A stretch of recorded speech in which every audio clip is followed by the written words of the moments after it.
magandang umaga po sa lahat. Isang mapagpalang umaga po sa Qatar at isang mapagpalang araw po sa Pilipinas. Dito po tayo ngayon sa tabing dagat. Dito lumabas ako si Friday ngayon. Dito yung trabaho ko. Friday ngayon walang mga amo, kaya labas muna tayo. At tapos na yung ginagawa ko yung lahat na report. Kaya dito muna tayo lakad-lakad muna sa labas. Medyo maganda na ang panahon, hindi na masyadong mainit. Ito po yung lugar ng dito malapit sa mga paradahan ng mga yati. Ito po yung paradahan ng mga yati. Yan po yung lugar na yan. Diyan po nagpapakarga ng gasolina yung mga yati. Yan yung lugar na yan.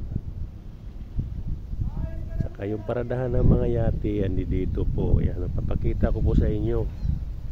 Ayan po. Ayan po ang paradahan ng mga yati. Yan yung nakita nyo parang Ferris wheel. Yan po yung tinatawag nila ng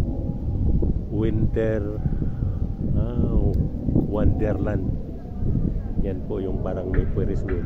Yan po. Isusompo natin para makikita nyo. Yan yung may nakaano niyan. Sa taas makikita natin yung buo. Ang balita ko ay ang entrance dyan ay 300. Hindi ko lang alam kung ano yung sasakyan mo sa loob.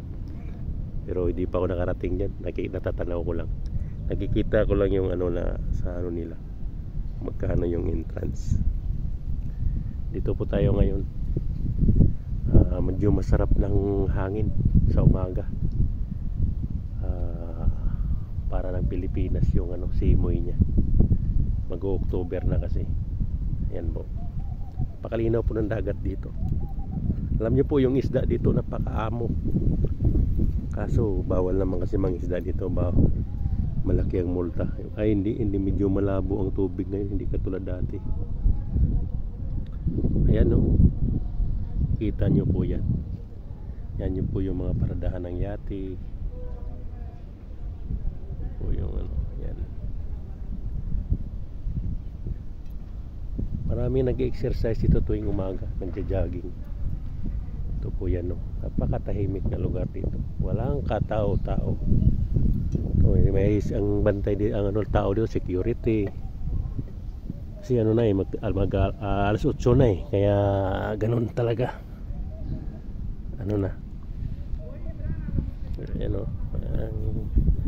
Pag ikaw ay magre-relax dito, marirelax ka. Maganda yung mga tanawin, tahimik. May mga puno na rin. Yan yan. Dati may kaibigan ako dun, yung yati na kulay puti na yun. Meron akong kaibigan yan, si Iman, taga Agusan. Dati nagpupunta ako dyan, nangihingi ako ng alimasag or isda kasi marami siyang isda, mayroon siyang bobo dyan.